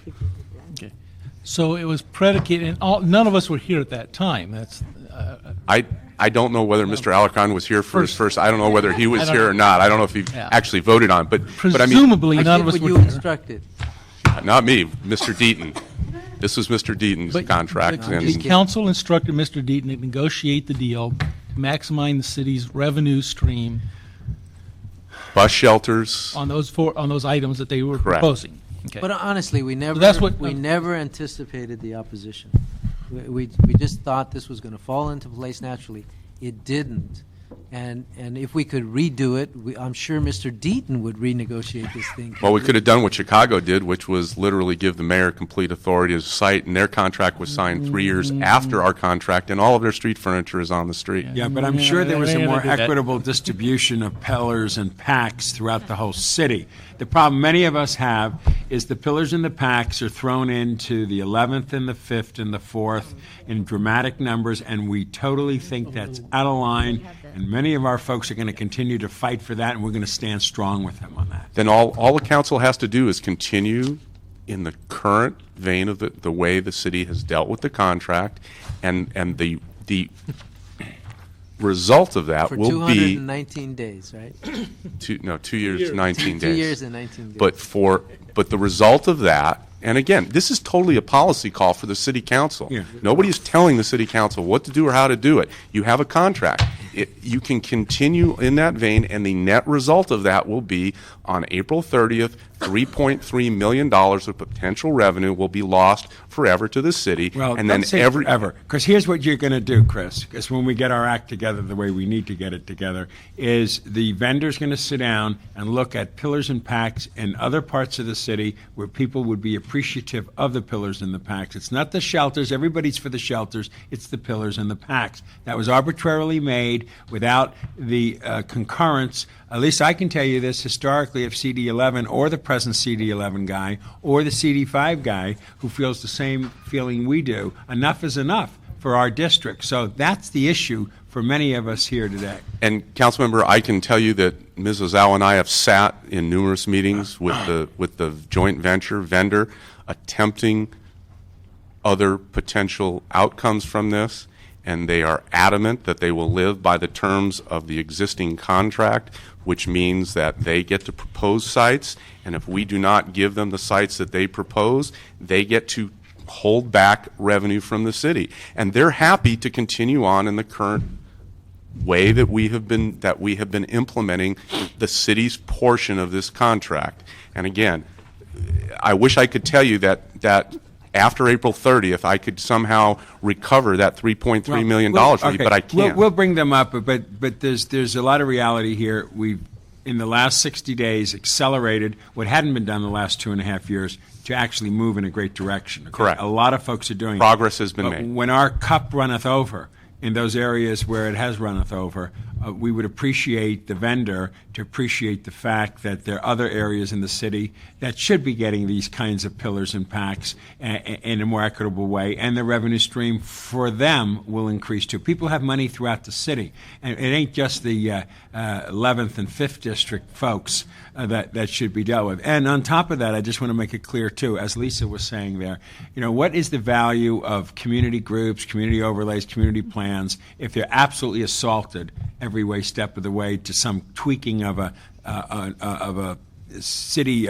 charter that can be interpreted one way and another way. I mean, just saying about the process of the community. So we're going to deal with that as we go forward. But let's go through with the rest of the public comment, and then we'll see where we go, okay? Can I just say, look at Chris, you keep looking at the contract as the Bible. The contract doesn't work. What we have to do, we are boxed in. This council, I don't think any of these members, maybe I voted for it, I don't remember, but none of these council members voted for this. So no, we don't have choices. We have to implement a contract that nobody likes.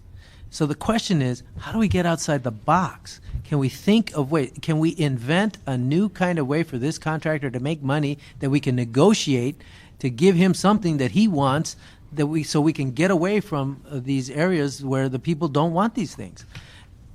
Nobody's thinking outside the box. Everybody wants to think inside this contract, and we don't have a solution in this contract. No, we have actually had negotiations. Ms. Ozawa and I have sat down with this vendor countless times, Lynn, I think would be a good term, trying to do exactly that, come up with a reconfiguration that would... That's a reconfiguration. I said outside the box.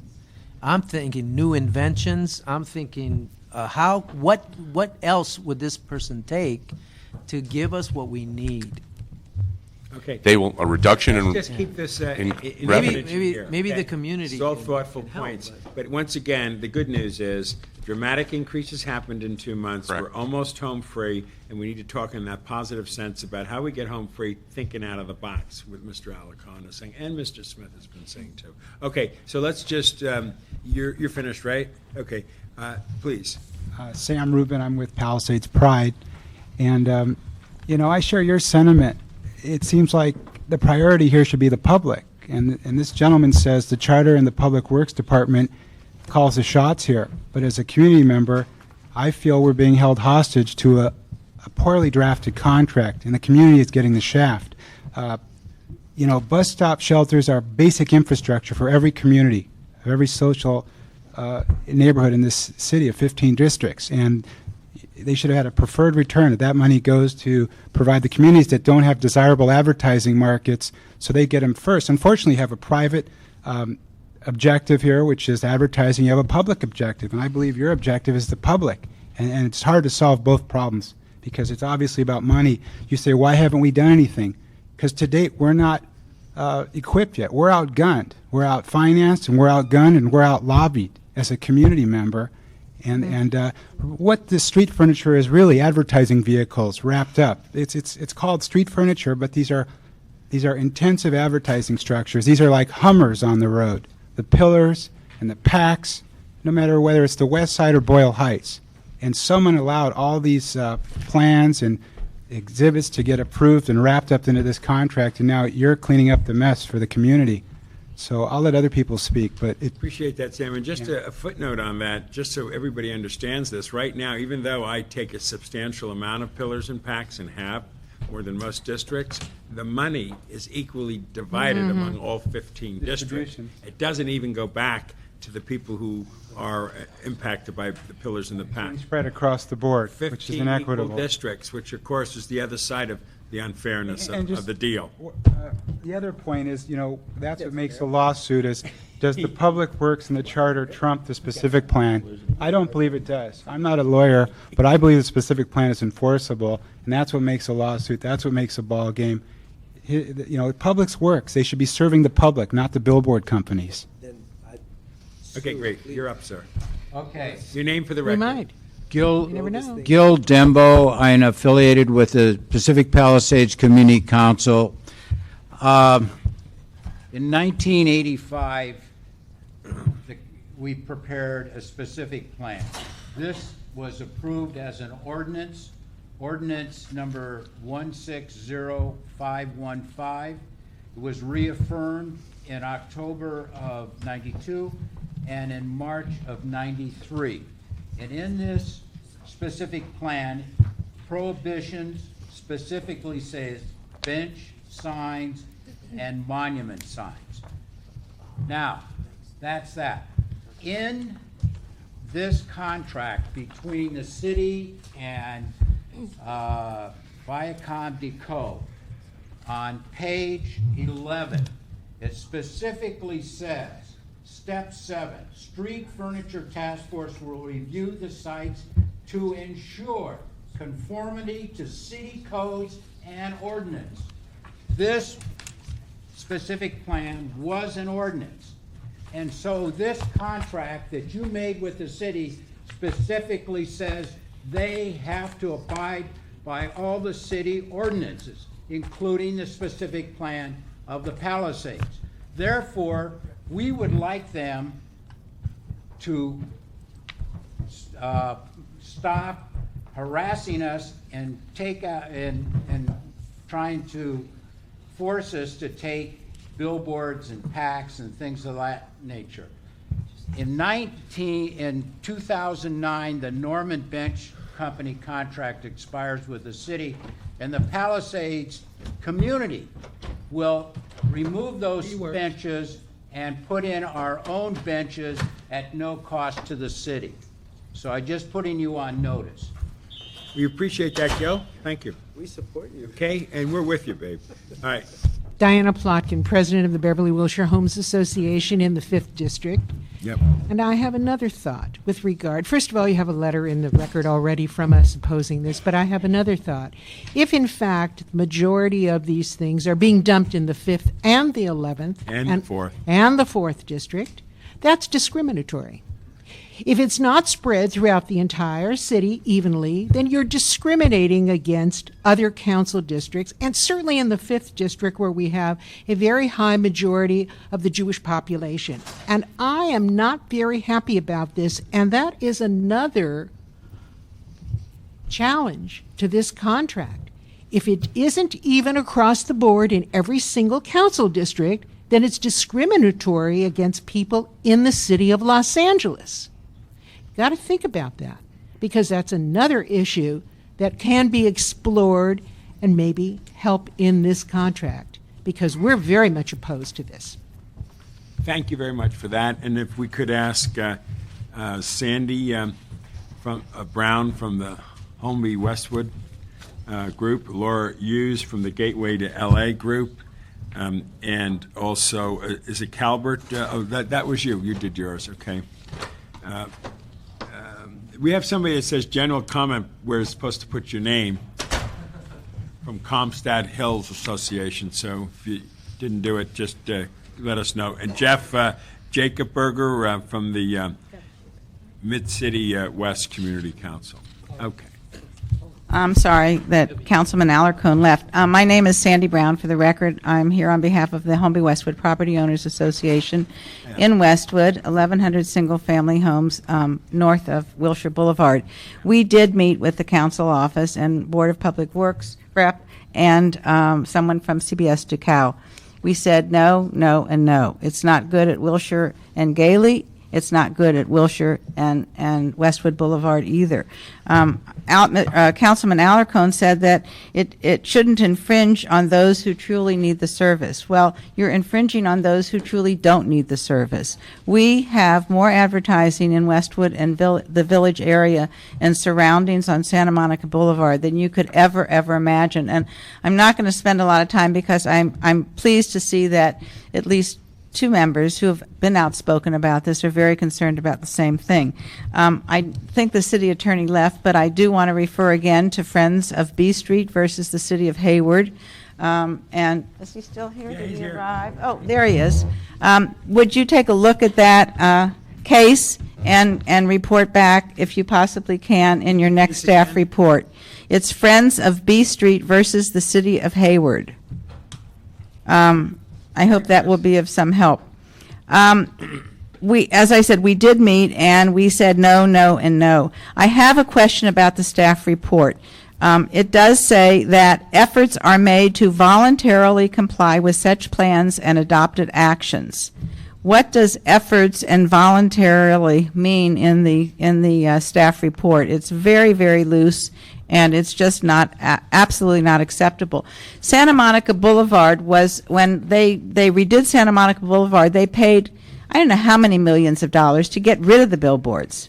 Now here we are trying to put more billboards in, and get money for the city. So the city needs to understand and make up their mind, which way are we going? Because the neighborhoods are all very confused, and they oppose this. Thank you. Thank you very much for your comments. Jeff.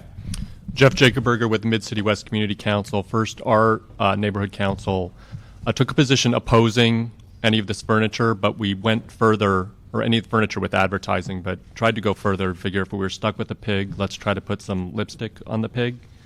And as to the bus shelters, we actually added a number of bus shelters to the list that they proposed, because we think that those actually do truly provide a benefit to the community. Sure. Did you add more pillars and packs? We did not, and as to the concentration, just as an example, they proposed 15 pillars on the stretch of La Cienega Boulevard between Burton Way and Beverly Boulevard, which is about 4 blocks. 7 on the block of La Cienega between 3rd and Beverly on a single block. And we don't think that's fair. As to the content of ads, I think the current contract has restrictions on alcohol and cigarette ads near religious institutions and schools. We have a large Orthodox Jewish community and also I would say a somewhat progressive feminist community who really object to advertising that exploits and degrades women and would like to see what can be done to restrict contents of advertising that is, sexually offensive. A third thing is, people have talked about the overall saturation of advertising. I think there'd be a lot less objection to the advertising on this contract if, with all due respect, the city council and our city attorney actively enforce the existing prohibitions against super graphics and these wall signs and billboards and all the advertising that doesn't actually bring any benefit to the community. Finally, as to PACs, actually I've been a tourist in cities like Barcelona, Santiago, where some of these deco things actually have maps that help tourists find their way around, have transit schedules and those sorts of things which provide a benefit. And I think if we're going to put those things in our community, the city needs to give us the posters and things that are not simply, join the LAPD, but wayfinding maps for tourists and transit information. Very good thoughts. Chris, please respond, not this moment, but to his other question of a case somewhere else for us, please. And I'm the one that was called General Comments. General Comment, and your name? But I'm Jan Reichman, and I am the president of Comstock Hills Homeowners Association. Our neighborhood is just north of the newly created Santa Monica Boulevard Parkway. Our community life is Century City. We walk there. We walk the boulevard sidewalks from Beverly Hills to Westwood. We really enjoy driving that beautiful landscaping. We worked with MTA for years planning that boulevard. It is now the Grand Boulevard as promised. MTA paid millions of dollars to billboard companies, as you have heard, to remove those from the center. As the EIR and Westside Community Plan states, it is a scenic parkway and as such shall not have billboards, as they would significantly negatively impact. Just last year, we had the great ribbon cutting ceremony on Santa Monica Boulevard. The mayor was there, Zev was there, councilpersons Weiss, Garcetti, and Gruel. Who would have dreamed that our boulevard was earmarked for billboard blight once again? A promise was broken.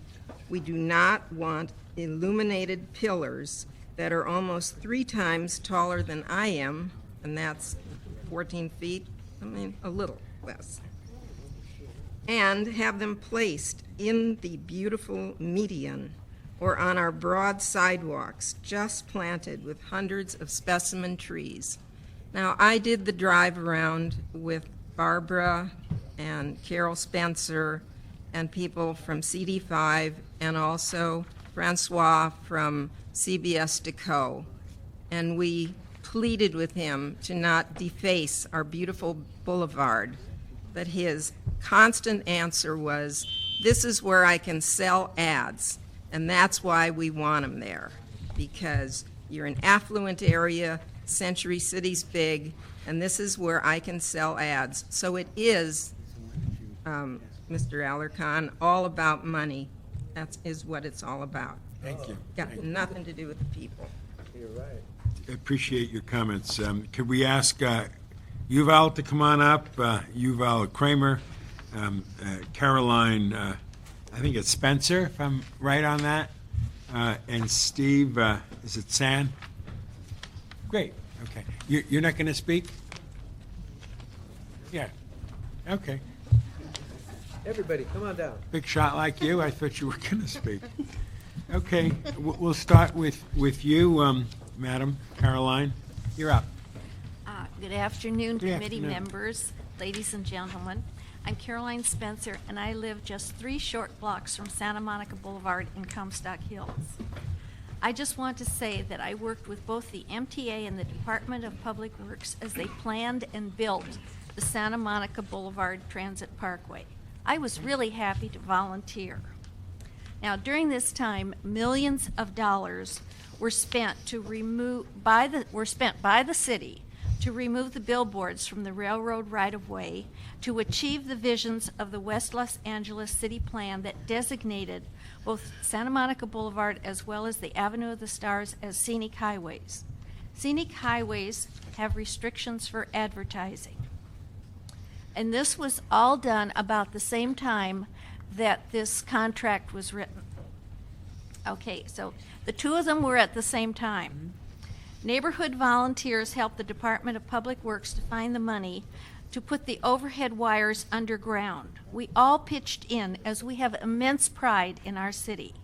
I feel that it is hypocritical, to say the least, of the City of Los Angeles and the Department of Public Works to put 14-foot tall and 5.5 feet diameter advertising pillars and advertising public amenity packs onto any public streets with a designation in the community plan that limits advertising, especially after removing billboards and paying off the same billboard company. It is also a waste of funds to remove the billboards to allow them to be installed in a new configuration under the guise of street furniture. Street furniture is badly needed and should be exactly that, covered benches without advertising at city bus stops. I would rather see the City of Los Angeles increase the sales tax by 0.5 cent to balance their budget than allow an advertising monopoly to force giant advertising pillars and packs onto areas protected by community plans. Thank you, appreciate your comments. And by the way, there's 8 pillars and 12 packs about to come within a few blocks of my house. Oh, Lord, praise And the Lord. that's too many in a few blocks. Thank you. Thank you for your comments. Go ahead and raise the taxes. You know, I tell you, I'd do a sales tax if it was statewide, but if it's just citywide, then people shop in the other little towns and we lose a revenue stream. It's got to be equitable across the board. The whole area needs to raise its tax if it wants to get things going. Go ahead, you go first. Okay, Yuval Kramer. Yeah, I live in CD5. I'm on the Mid-City West Neighborhood Council, and I represent homeowners on that council. I had a bunch of points. One is all the bus shelters should get trash cans, large trash cans. There's some in my area that don't have them. I had a lot of concerns about the vending kiosks, which were recently mentioned in the letter from the director of BOSS about. It said that 100 are needed and only about 50 have been done or whatever, and they want to create an ordinance to put these vending kiosks in other areas of the city besides downtown LA. I'm concerned about the size of the kiosks. Some of them are large pillars. Our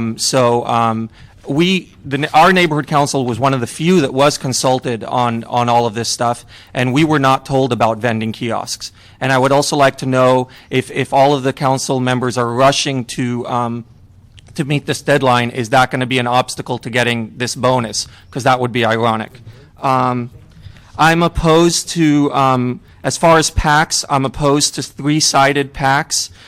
We were told about these packs, which are 2-sided and flat and two-sided, with one side being for the council member to control content. Those are the kind of packs I want. I don't want any three-sided packs or cylindrical packs placed except with the express consent of the council member for that particular site. Because they have a larger footprint. We were told that only the two-sided packs were, initially I remember being told that they would have trash cans, and now we're being told they won't, so I wanted that to be clarified.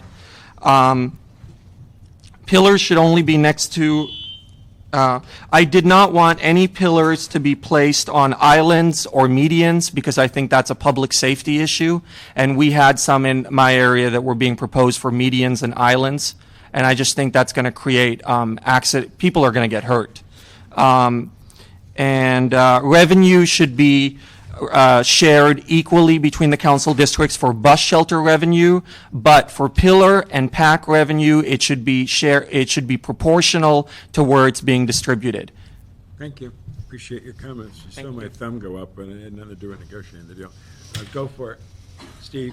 Thank you very much. I just have to say, as I was listening to the comments, the legal observations, this is really an astonishing proposition that I've heard here, that an unelected 5-member body called the Board of Public Works that I and no one in the city of Los Angeles has ever elected and probably doesn't know who these people are, that they actually have greater authority than the 15-member council that I did get to vote for. That's an astonishing legal argument, and I'm not sure that that is correct. This council retains all the authority under the charter. The council, the charter grants the authority to the council, as I understand. Maybe we need to get Professor Chemerinsky in here who helped draft the new charter. But I just want to point out to you that the gentleman who spoke from Palisades, you could repeat that language. It's repeated in most specific plans. But I want to read one sentence that is found in most of these plans. It says, this is the Westwood plan, and it's in all plans. It says, where this specific plan contains regulations which are greater, meaning no billboards, etc., the regulations contained in this plan shall govern and shall prevail and supersede the applicable provisions of the code, the municipal code. So I'm just really astonished that what I'm reading doesn't mean what it says, that the English words don't mean what they say. And that's just, maybe we need to get a city attorney opinion on that. That's No. Well, but you talk to 5 lawyers, you can get 5 different opinions. 6. Yes, I'd like to know. 6. I'd like to know what a court would say, because I'm not sure, again, that an unelected 5-member body has authority that trumps the elected officials of the city of Los Angeles. Mr. Alarcon, I just want to say to you and to the question you pose, there's not a contract on the planet that cannot be renegotiated. It happens every single day. Talk to movie studios, talk to banks, talk to your mortgage loans. Contracts are renegotiated all of the time. And I would suspect that if you spoke to the vendor who is frustrated now that he can't, or the company can't get their furniture out there, they might be open to renegotiating for the bus shelters, which the communities are very accepting of. And a pack that isn't on the street isn't generating anybody a penny of revenue. It's not generating the advertiser any revenue, and it's not generating the city any revenue. So maybe renegotiating and taking out those pieces of furniture that are objectionable, that basically don't exist on the streets, and exchanging them for the furniture that does. Thank you. I thought that's what I said. I agree with you completely. I agree with you completely. It hasn't been done. Mr. Rosenthal, I would just like, this is a 2-sentence letter from Mr. John Anderson, one of your constituents who could not be here, and asked if I could read this into the record. It says, this is actually from Paul Ginger, the president of Topa Management, on behalf of Mr. Anderson. He says, I cannot attend the hearing today. However, I want you to know that John Anderson, Duesenberg Investment Company, ownership entity for all of Mr. Anderson's real estate, including properties in the Pacific Palisades, Brentwood, Westwood, Century City, and downtown, and Topa Management Company fully support your opposition to these proposals regarding the advertising. The city is stepping over dollars to pick up pennies. By considering these eyesore revenue sources, these changes would be a major setback for all of Los Angeles. You may use our names in voicing opposition to these proposals. Thank you very much.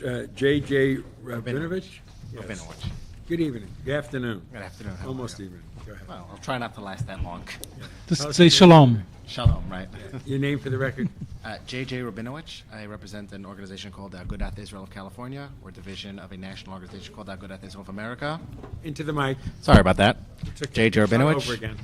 J.J. Rabinovich, director of the Agudath Israel of California. I am the regional director for a national organization called the Agudath Israel of America. We represent the needs of the Orthodox Jewish communities in cities across the country.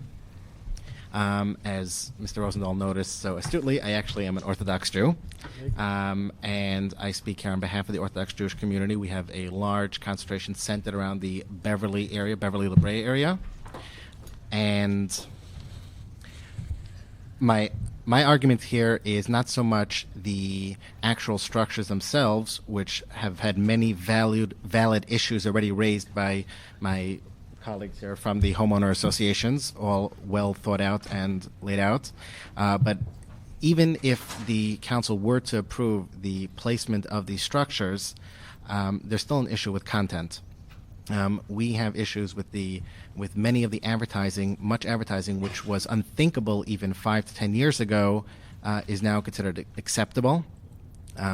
Advertising that is degrading to women, advertising that objectifies women. There's actually a whole study regarding this issue. Should have been going. Oh. And also, for religious sensibilities, there are many advertising that, while maybe can meet society's acceptance level for an area of high religious content such as ours, we find it very offensive. Now, there's a lot of billboards in our neighborhood which we've had made efforts in the past. We've had lawyers in our neighborhood act pro bono to try to, I guess, combat the advertising, the billboards, which when they were put up were illegal, and were unsuccessful, given that we are fighting against a large company that is interested, contrary to what Councilmember Alarcon is interested, which is the public good. They're interested in their advertising revenue. Mm-hmm. And I think that just the distribution, if you look at distribution, it's clear what their intent is. And as such, I think that the contract needs to be rethought and looked over again, how to create a contract that is more for the public good and less for the needs of the company, the vendor, which would like to place these ads. Okay, well, thank you so much. I want to thank all the public comment. If I could ask the vendor to come up for a moment.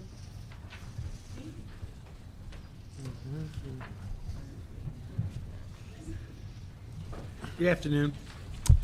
Good afternoon. Your name? François Nyon with CBS Deco. You've heard all this comment. You've heard this 2 hours or an hour what's going on here. Yes. We've admitted, many of us, we weren't part of that decision. We've heard that Ron Deaton negotiated the deal on behalf of the city, and we've also heard our city attorney say various things and so on and so forth. You've also heard that we've moved in a rather aggressive positioning over the last couple of months. You've been out a lot in the neighborhoods and community, and you've seen an increase, correct? That's correct, yes. You happy about that? Extremely happy, yes. Okay. We'd like to thank the board, the committee, to put the motion back into the spirit of the original contract. Yeah. Now back to a $64,000 question that some of us have. Number one, the distribution of the pillars and the packs. Some of us, I do, District 11s, and I don't want to speak for CD5, but I know they feel the same thing, and so does some of the others, that there's been a large amount of pillars and packs in certain people's communities, and very little in others, or none at all in others. We know we share the revenue equally among all 15, and that issue's been raised about that fairness issue. But for me, now that you've been around a bunch of years, you've seen great progress made, at least in the last couple of months. What about reconsidering whatever you decided as where they are located and realize that the city is a dynamic, vibrant city with lots of excitement throughout it, and there are areas where a pillar and a pack would have value to you, and also the community might not, have every street the way certain things were in your original plans, especially when you've seen the good faith efforts of the last couple of months. Have you thought about reconsidering the distribution of the pillars and the packs to other parts of the city that might accept them? You'd have to go through a process with them as well, and that would increase a revenue stream as well. I mean, money is green. Yes. So, and it's all over the place. It's all over the place. That's correct. I've been with this contract for 7 years, and I've been to every community. Yeah, you have. You're probably the original player here. Yes, I was negotiating with part of the team. He was 16 when he started. 16. When you had more hair. A little bit more. Even CD 6 was part of CD 11 way back then. That's right. And your chief of staff was a member of CD6. CD6, yeah. So I've seen quite a bit. Kick to the valley, and now Yeah, Tony is I know. that. Ruth is, somewhere else. No, the truth is, it's clear. We are in every single neighborhood. So we are in District 7, we are in District 12, 11, 15, 8, all of them. And we provide advertising in every single neighborhood. We have made the effort to distribute all the bus shelters in every council district. That's a no-brainer. Everybody likes bus shelters. We have made an effort to distribute the packs and the pillars, not in every single neighborhood, but in every single council district. Yeah, but there's a huge discrepancy between 11 and 5 and 4 with the rest of This is correct. I agree. My understanding is it was part of the initial contract. It was meant to be that way. The truth is, over the last week or so, we received so many approvals from 2 council offices. So we have a better view today of what can be defined, maybe refined a little bit to meet the final goals.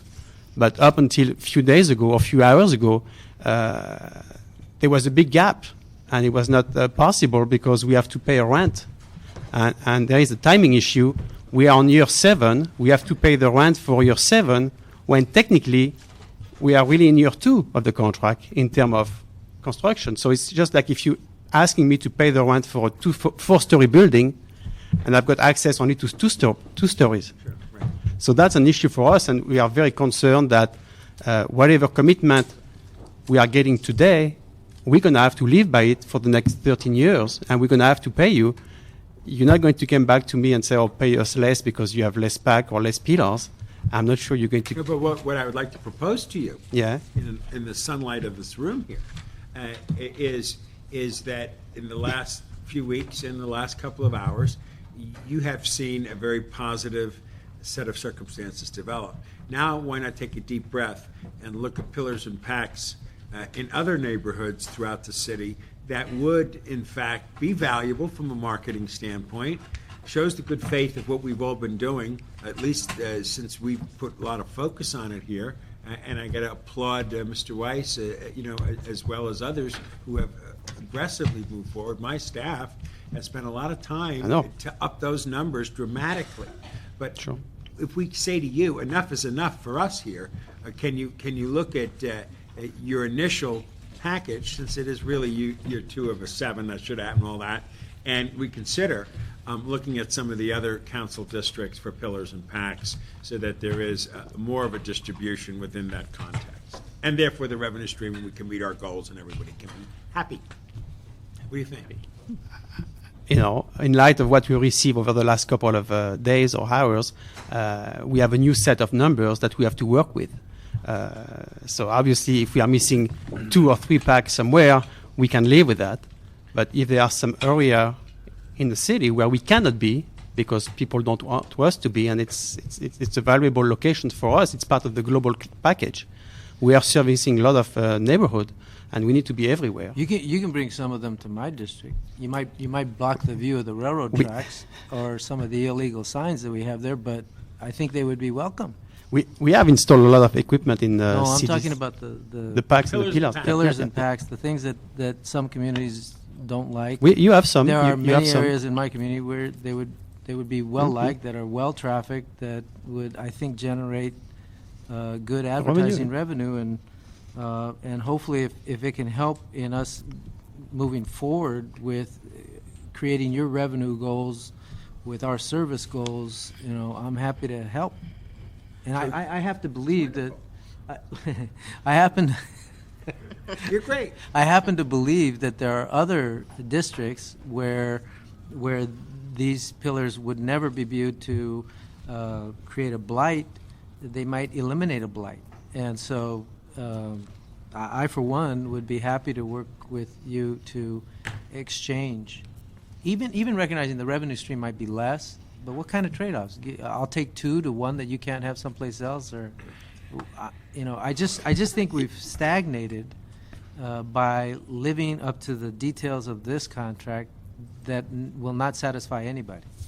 And we really need to, this thing should be renegotiated in a way where, look, if we bought into this thing and allowed you the idea that you're going to generate X number of dollars, and we were hoping to get a whole lot of service out of that, and neither of us is hitting our goal. That's correct. So there's got to be a better way to do it. We're encouraged that the two council members have moved forward on some of the projects, but to move forward beyond that, it's we're really pushing the edge, as Mr. Rosendahl says, and yet in other communities where it's not going to create a problem, we might be able to alleviate some of that stress.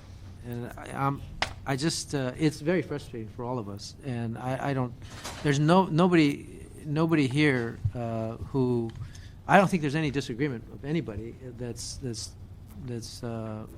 here. But we have to change the contract if we're going to have success. And as it is, it's just not going to work. Francois, I just have one request, and you heard from the religious community and some of the community here that for those here, in the United States of America, in particular in Los Angeles, you will never win the lawsuit against a billboard company for content. The Supreme Court has already closed that door, saying that commercialization, unfortunately, is freedom of speech. I couldn't disagree more, but that's what the court has ruled. And in Los Angeles, because it is a huge mega city with tremendous different kinds of populations, they even give us less authority than probably if you went to a small city in Iowa. That being said, I have always had a very good relationship with most of the billboard companies, that when I call them and say, I have a problem with a billboard you've placed in our district at a certain location because the neighborhood there has a problem with it, that they've usually taken it down.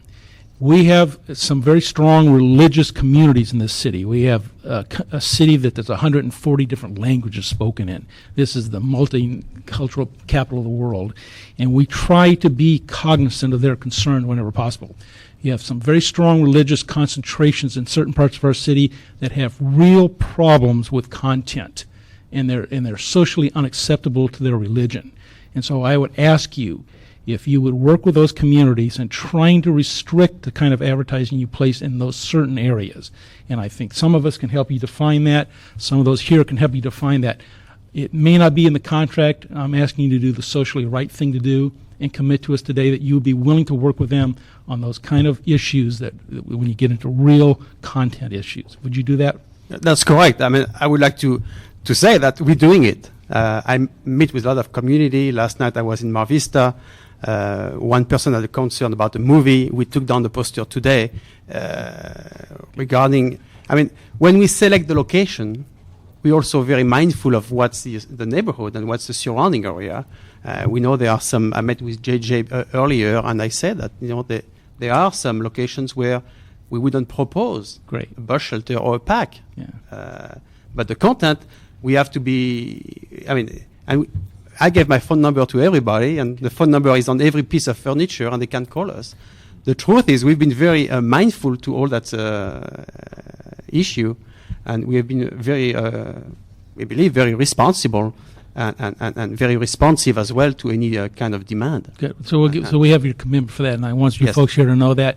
And if I could ask Lynn, if you could send a memo from the CLA to all 15 council members saying that Francois will take phone calls if you have any neighborhoods of concern where content is an issue, that we have someone that we can talk to about those kind of issues and either flag them or call when we get those up. Okay, I'd appreciate that. Secondly, on the issue of the public works, Lisa's arguments really are intriguing to me, that we approve master plans and general plans, specific plans that can be obviated by the charter saying, well, the Board of Public Works has that right to do that. Just so that you know, within our charter, voted on by the people of Los Angeles, there are certain levels of commissions. A-level commissions, certain commissions like the Recreation and Parks Commission, the Police Commission, Public Works Commission, just a few that I know of, have extraordinary rights above a normal commission, and that is to do the ordinary operations of the department on a daily basis that the council doesn't have the authority to do. So there are commissions that have those kind of rights that are different than, say, the Commission on the Status of Women or some of the smaller commissions, and they do have different rights in our charter, unfortunately. So I understand the argument that Chris Westhoff brings forth.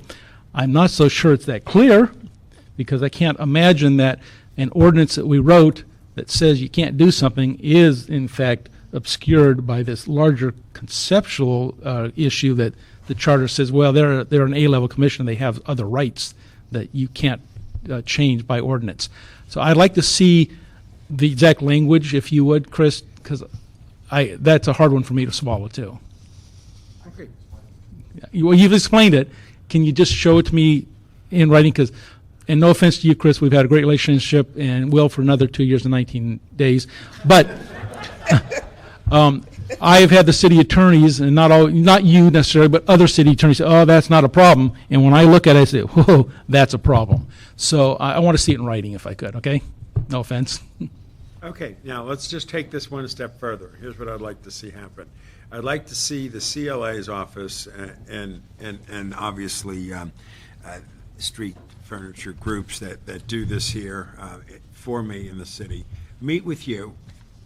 And since you feel the last hour or two and a couple of weeks or two and progress has been made, and you've heard Mr. Alicon talk about the 7th District, that you sit down with Street Services and the CLA and with the City Attorney's Office and take a deep breath about the original plan of distribution of pillars and packs in light of the great progress that's been made in the last few weeks, and see if we can change that to a degree and come back to us with a plan that has some flexibility in it that then could allow us to meet our deadline of April 30th so that the city doesn't lose any income, and at the same time other areas that might accept a pillar or a pack are explored as potential opportunities for that. Then we could hit that 100%. Because, as we said earlier, and CD5 was clear, and I'm very clear, is there are areas like San Vicente Boulevard in Brentwood where they've spent time, energy, money, all kinds of plans, community involvement and overlays and so on and so forth, that are adamant about how they deal with it. You've heard the Pacific Palisades group very clearly point out how their village and community has operated in the past. You've seen my Mar Vista jump on it and do things. You've seen West LA aggressively take a lot of pillars and packs and things like that. So there's been a lot of energy out there throughout the area. And maybe you can come up in today's day, not 7 years ago, with a better distribution that's more fair in the context of even a marketing strategy, and in the beauty of the notion that money is green, it's everywhere, and people do think in different ways. There might be some other languages you could use in certain pillars and packs and so on and so forth, and bring it to that kind of a conclusion so that it becomes a total win-win. We here as a committee put a lot of energy on this in the last period of time for the very purpose of seeing how far we could go. And we've gone pretty far from where you were just 3 months ago. So 2008's been a good period for you. So I'd like you to come back, if we can kind of put this together, what I just said, in a report to us and say, good news is we've done some shifting around, we can move forward another thing, and we're going to make the April 30th deadline. Then everybody wins across the board. Is that possible for you to consider that? Yes, it is. Very good. I've been on the ground for 7 years, I know so you have. You're ready to get off of it. No, I love it. So, it's we are open to discussions, and we are here every day. Let's be and excited pushing about the those. reality of what we've accomplished in the last couple of months. Take that positive energy, and you've been on the ground for 7 years, and let's make it all happen by April 30th. Get that cash flow properly, but work with some of the other CDs as well as the city's family. Okay. Can we do that? Can we make that? Is there a report back on that, Adam? Then this item will be held in committee pending the report back. Okay. All right. Very good. A couple of weeks. Thank you, everybody, for all that stuff. Any public comment on anything else? Colleagues, anything you want to say about anything else? Meeting's adjourned. Good thing, because I didn't know it was...